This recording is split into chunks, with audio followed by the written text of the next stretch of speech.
Oklahoma City Thunder have won 15 of the last 16 against the Minnesota Timberwolves. Ricky Rubio, it was said by the league that indeed he was fouled by Kobe Bryant in the last second against the Lakers on Wednesday, but to no avail here. As Nikola Pekovic, look at him batting that ball around, ends up going through the hoop for a deuce. JJ Barea, look at him trying to get crafty, trying to go underneath Hasheem Thabeet with the dribble.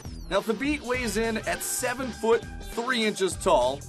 JJ Barea just 6 foot even. Trying to get something going. Reggie Jackson actually called for the foul on that play. Kevin Durant using the window effectively. He had 17 points in the first half on 8 of 9 shooting.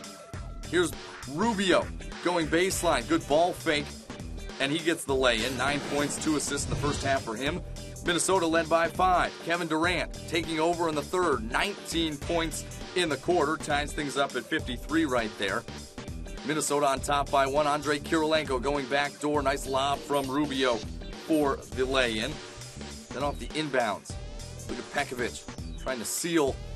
And he gets the jumper to go down. Minnesota by 7 late in the third. Here's Kirilenko stripping Kevin Durant. Wolves in transition. Rubio dumps it off for Chase Budinger, who had 13 points, including that slam right there. To the fourth quarter, Kevin Durant trying to keep the Thunder in this one. Kevin Martin finds KD for the slam. Durant finished up with 36 points, a game high in this one. Rubio weaving through traffic, finds Pekovic rolling to the hoop. 22 points, 15 rebounds for the big fella, capped a 10-2 run for the Wolves, who led by 11.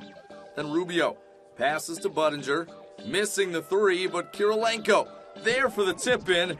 Kirilenko finished with 12 points, a key bucket right there. Minnesota beats OKC for just the second time in the last 17 meetings. 101-93, the Wolves take it at home.